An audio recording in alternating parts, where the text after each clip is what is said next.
نحمده ونصلي ونسلم على رسوله الكريم اما بعد فاعوذ بالله من الشيطان الرجيم بسم الله الرحمن الرحيم قال اغير الله ابغيكم الها وهو فضلكم على العالمين واذ انجيناكم من آل فرعون يسومونكم سوء العذاب يقتلون ابناءكم ويستحيون نساءكم وفي ذلكم بلاء من ربكم عظيم۔ موسیٰ علیہ السلام نے فرمایا اپنی قوم سے، کیا تمہارے لیے اللہ کے سوا کوئی اور معبود تلاش کروں، حالانکہ اس نے تمہیں سارے جہان والوں پر فضیلت عطا فرمائی ہے۔ اور یاد کرو جب ہم نے تمہیں فرعونیوں سے نجات دی جو تمہیں بہت بری سزا دیتے، تمہارے بیٹوں کو قتل کر دیتے اور تمہاری بیٹیوں کو زندہ رکھتے، اور اس میں تمہارے رب کی طرف سے بڑی آزمائش تھی۔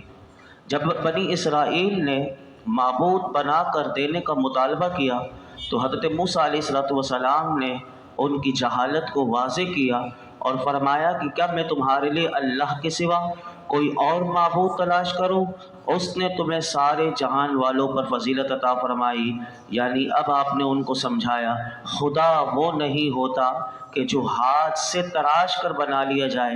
بلکہ خدا وہ ہوتا ہے کہ جس نے تمہیں فضیلت دی، اور کیونکہ اللہ فضل و احسان پر قادر ہے تو وہی عبادت کا مستحق ہے، اور اس کے فضل اور احسان کا تقاضا یہ ہے کہ اس کا شکر حق ادا کیا جائے، نہ کہ شکریہ کی جائے اور نہ شرک کیا جائے۔ یعنی آپ نے اپنی قوم کو جھنجھوڑ کر انہیں اللہ کے بارے میں بتایا، جس طرح کہ گزشتہ کل آپ سن چکے تھے کہ انہوں نے ایک بچھڑے کو دیکھا، بت پرستی کو دیکھا، تو آپ سے یہ مطالبہ کر دیا۔ یہ بنی اسرائیل حضرت موسیٰ علیہ السلام سے ایسا وہ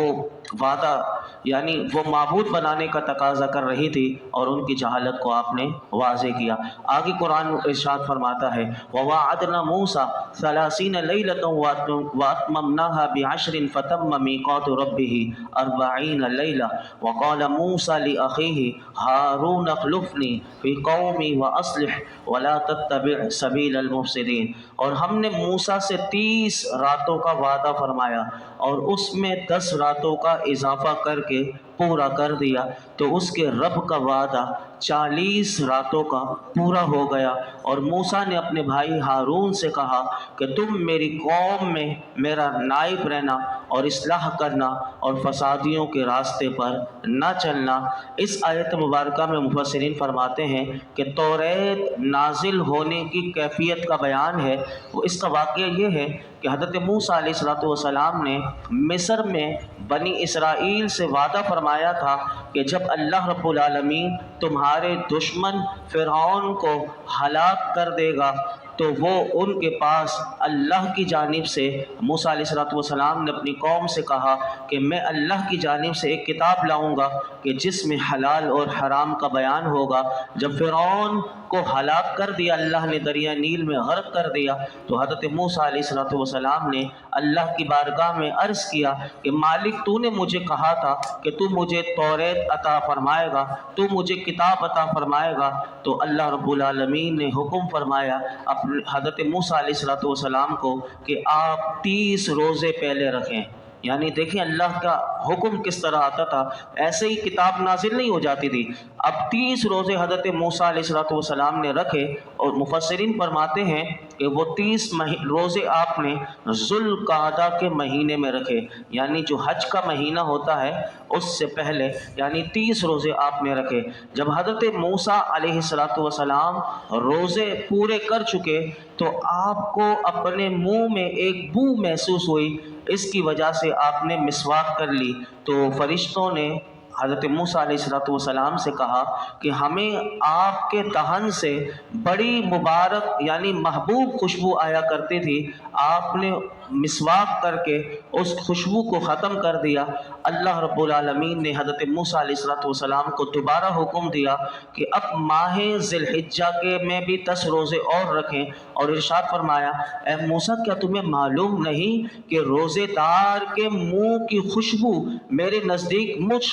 کی خوشبو سے بھی زیادہ پاکیزہ ہے۔ یعنی کوئی روزہ رکھتا ہے تو روزے دار کے منہ سے جو بو آتی ہے وہ اللہ کو مشک جو خوشبو ہوتی ہوتی ہے اس سے بھی زیادہ پاکیزہ لگتی ہے۔ تو یہ بات اللہ رب العالمین نے موسیٰ علیہ السلام کو بتائی، اور یہ ہمارے لیے بھی ہے کہ جب ہم ماہ رمضان کے روزے رکھتے ہیں تو حدیث پاک میں آتا ہے کہ یہ روزے دار کے منہ کی جو بو ہوتی ہے وہ اللہ کو بڑی پسند ہوتی ہے۔ تو یہ روزہ رکھنا چاہیے، اور یہ 40 دن کا ایک پورا پیریڈ کروایا گیا۔ تو علماء فرماتے ہیں کہ اسی آیت میں پھر اللہ رب العالمین نے موسیٰ علیہ السلام نے اپنے بھائی سے جو کہا تھا وہ دوسرا، اس آیت کا خلاصہ یہ ہے کہ آپ جب 40 دن یعنی پورا ایک چلہ آپ سے کروایا گیا، اور وہ 40 دن روزے بھی رکھتے تھے، اور آپ 40 دن کے لیے کوہ طور پر تشریف لے گئے۔ جب آپ کوہ طور پر جا رہے تھے تو اس سے پہلے آپ نے اپنے بھائی حضرت ہارون علیہ السلام سے کہا کہ جو قرآن کہتا ہے آپ نے انہیں کیا کہا؟ آپ نے فرمایا کہ جب تک میں واپس نہ آؤں میری قوم میں میرے نائب بن کر رہو، اور بنی اسرائیلیوں کے ساتھ نرمی سے پیش آنا، ان کے ساتھ بھلائی کرنا، انہیں اللہ کی اطاعت پر ابھارنا، اور بنی اسرائیل کے ان لوگوں کے طریقے پر نہ چلنا کہ جو زمین میں اپنے رب کی نافرمانی کر کے اور گناہ گاروں کی ان کے گناہ پر مدد کر کے فساد برپا کرتے ہیں، بلکہ جو لوگ اپنے رب کے اطاعت گزار بندے ہیں ان کے طریقے کو اختیار کرنا۔ یہاں پر علماء نے ایک بات لکھی کہ یاد رکھنا اس آیت سے کوئی یہ نہ سمجھے کہ حضرت ہارون علیہ السلام ایسا ہو سکتا تھا کہ وہ غلط راستے پر چلیں گے۔ تو یہ یاد رکھنا چاہیے کہ اللہ کے جو نبی ہوتے ہیں وہ معصوم ہوتے ہیں، اللہ انہیں گناہوں سے پاک رکھتا ہے۔ تو یہ جو آپ نے جو ارشاد فرمایا کہ تم میری قوم میں میرا نائب رہنا اور اصلاح کرنا اور فسادیوں کے راستے پر نہ چلنا، تو اس کا جواب علماء نے بڑا خوبصورت دیا۔ فرمایا کہ یہاں پر حضرت موسیٰ علیہ السلام نے حضرت ہارون علیہ السلام سے جو اصلاح اور صحیح راستے پر چلنے کا جو فرمایا تھا وہ حقیقت میں آپ کے واسطے سے بنی اسرائیل کو آپ نے فرمایا تھا، ورنہ انبیاء کرام تو فسادیوں کے راستے پر چلنے سے معصوم ہوتے ہیں۔ اور یہ بھی ہو سکتا ہے، علماء فرماتے ہیں کہ حضرت موسیٰ علیہ السلام کا حضرت ہارون علیہ السلام کو یہ فرمانا بطور تاکید اور استقامت کے لیے ہو۔ آگے قرآن ارشاد فرماتا ہے وَلَمَّا جَاءَ مُوسَىٰ لِمِيقَاتِنَا وَكَلَّمَهُ رَبُّهُ قَالَ رَبِّ أَرِنِي أَنظُرْ إِلَيْكَ قَالَ لَن تَرَانِي وَلَكِنِ انظُرْ إِلَى الْجَبَلِ فَإِنِ اسْتَقَرَّ مَكَانَهُ فَسَوْفَ تَرَانِي فَلَمَّا تَجَلَّى رَبُّهُ لِلْجَبَلِ جَعَلَهُ دَكًّا وَخَرَّ مُوسَىٰ صَعِقًا فَلَمَّا أَفَاقَ قَالَ سُبْحَانَكَ تُبْتُ إِلَيْكَ وَأَنَا أَوَّلُ الْمُؤْمِنِينَ۔ اور جب موسیٰ ہمارے وعدے کے وقت پر حاضر ہوا اور اس کے رب نے اس سے کلام فرمایا تو اس نے عرض کی اے میرے رب مجھے اپنا جلوہ دکھا تاکہ میں تیرا دیدار کر لوں۔ اللہ نے فرمایا تو مجھے ہرگز نہ دیکھ سکے گا، البتہ اس پہاڑ کی طرف دیکھ، یہ اگر اپنی جگہ پر ٹھہرا رہا تو ان قریب تو مجھے دیکھ لے گا۔ پھر جب اس کے رب نے پہاڑ پر اپنا نور چمکایا تو اسے پاش پاش کر دیا اور موسیٰ بے ہوش ہو کر گر گئے، اور پھر جب ہوش آیا تو عرض کی تو پاک ہے، میں تیری طرف رجوع لایا اور میں سب سے پہلا مسلمان ہوں۔ علماء فرماتے ہیں اس آیت سے یہ ثابت ہوا کہ اللہ رب العالمین نے حضرت موسیٰ علیہ السلام سے کلام فرمایا، اس پر ہمارا ایمان ہے، یہ ہمارے ایمان کا حصہ ہے، یہ ہمارا عقیدہ ہونا چاہیے کہ اللہ نے حضرت موسیٰ علیہ السلام سے کلام فرمایا۔ اب اس کی حیثیت کیا ہے؟ تو یہ یاد رکھیے ہم اس کلام کی حقیقت سے بحث کرنے سے ہمیں علماء نے منع فرما دیا، لیکن کتابوں میں ہمیں یہ ملتا ہے کہ جب حضرت موسیٰ علیہ السلام کو کلام سننے کے لیے کوہ طور پر حاضر ہوئے تو آپ نے سب سے پہلے طہارت کی۔ دیکھیے پاکیزگی کتنی ضروری ہے۔ حضرت موسیٰ علیہ السلام کیونکہ اللہ سے کلام کرنے کے لیے جا رہے ہیں تو آپ نے سب سے پہلے طہارت کی،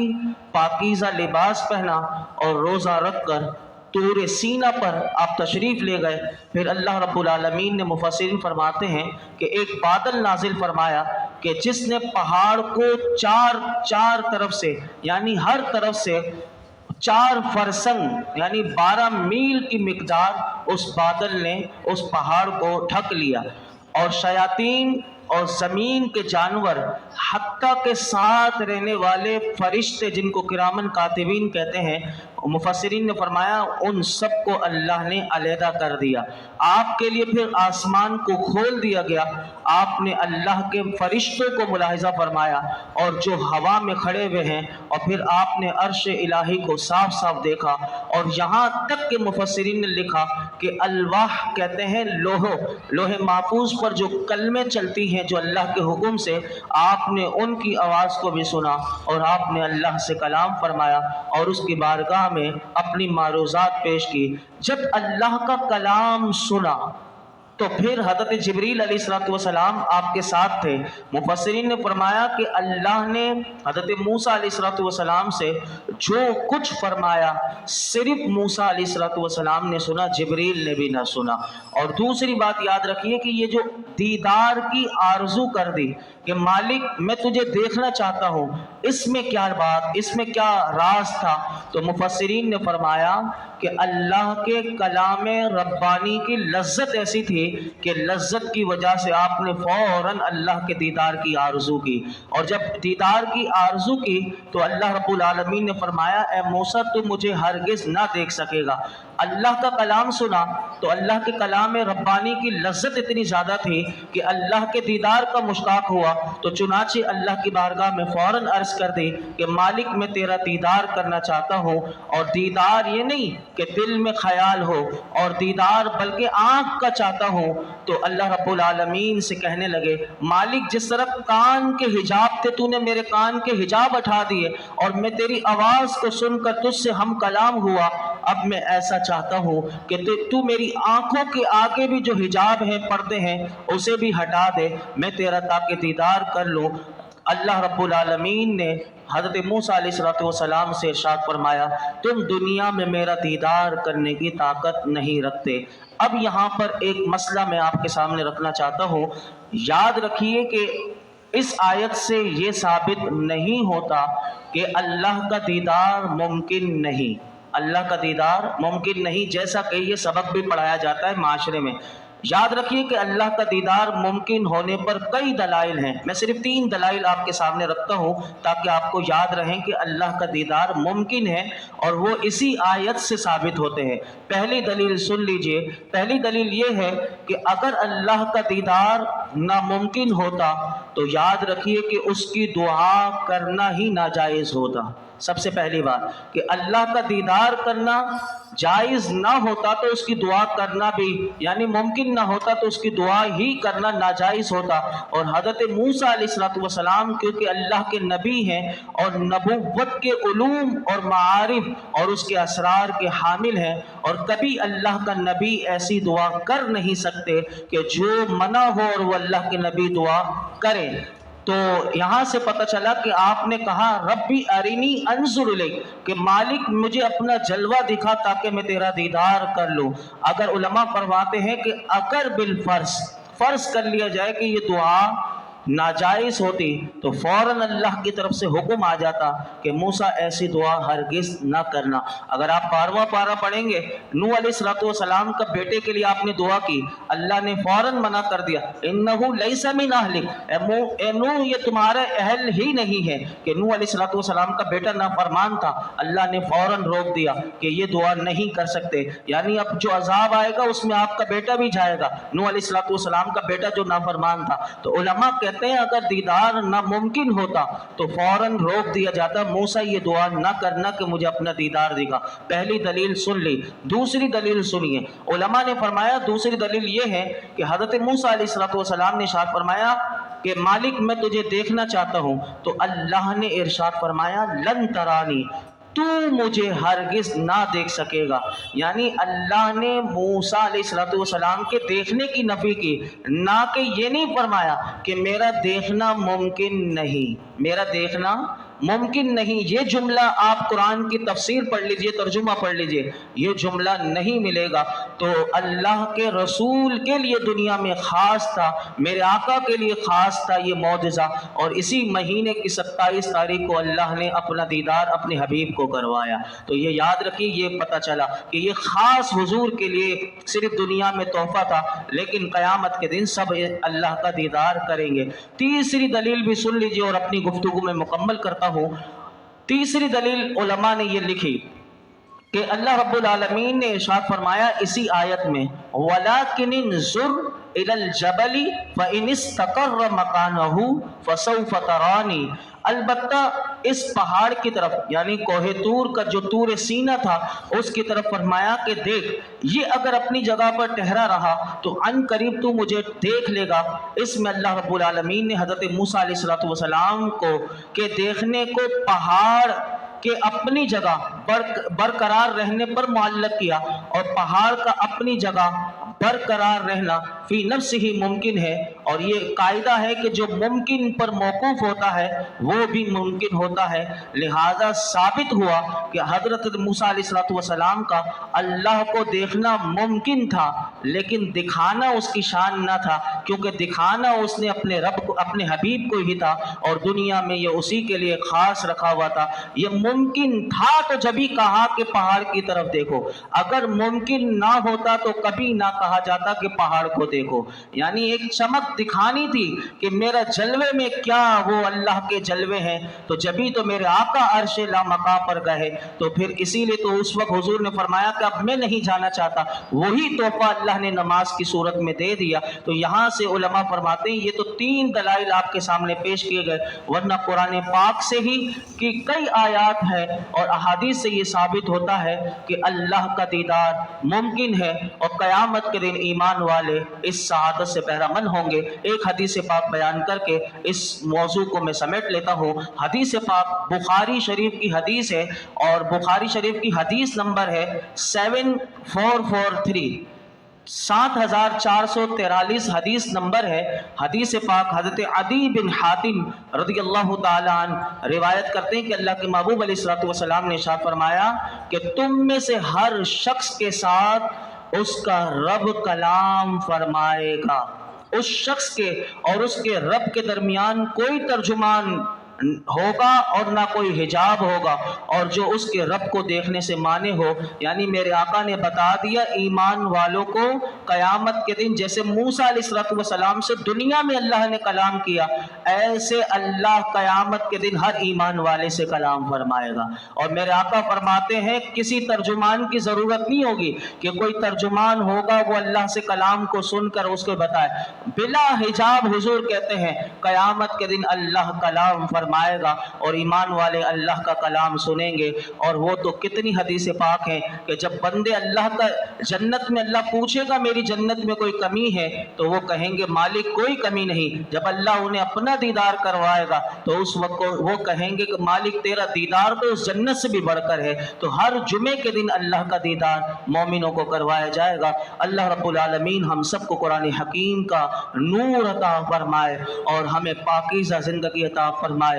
پاکیزہ آنکھ عطا فرمائے، ہمیں ہر قسم کی بے حیائی سے بچائے، تاکہ یہ آنکھیں پاک ہوں تو کل قیامت کے دن پاک پروردگار کو ہم بھی دیکھ سکیں اور اس کا دیدار ہمیں بھی نصیب ہو. اللہ رب العالمین ہمیں ہر قسم کی پاکیزگی عطا فرمائے. الحمدللہ رب العالمین والصلاة والسلام علی سید الانبیاء والمرسلین وعلی آلہ واصحابہ اجمعین. یا اللہ پاک جو کچھ درس قرآن سنایا اس میں کوئی غلطی کوتاہی ہو معاف فرما، اپنی بارگاہ میں شرف قبولیت عطا فرما، ہمیں قرآن کا نور عطا فرما، قرآن کی معرفت عطا فرما، قرآن کا حق ادا کرنے والا بنا دے، اس کے لیے کوشش کرنے والا بنا دے، اس کا بہترین قاری بنا دے، اس کا بہترین عالم بنا دے، اس میں غور و فکر کرنے والا بنا دے. ہمیں مولا کریم غور و فکر کے پرواز عطا کر دے، ہماری فکر کو پرواز دے دے. اے اللہ جس طرح صحابہ کرام قرآن حکیم میں غور و فکر کیا کرتے تھے، اے اللہ ان کے غور و فکر کا واسطہ ہمیں بھی غور و فکر کی دولت دے دے، یقین کی دولت دے دے، صبر و شکر کی دولت دے دے، اپنی معرفت کی دولت دے دے، حق بولنے والا مولا کریم حق ہمیشہ زندگی میں بولنے کی توفیق عطا فرما، سچ بولنے کی توفیق عطا فرما، جھوٹ سے، ریاکاری سے، ہر اس کام سے مالک جس سے تو ناراض ہو جائے ہمیں بچنے کی توفیق عطا فرما۔ یہ جتنے حاضرین موجود ہیں درس قرآن میں، یا اللہ ان سب کی خالی جھولیوں کو، دامنوں کو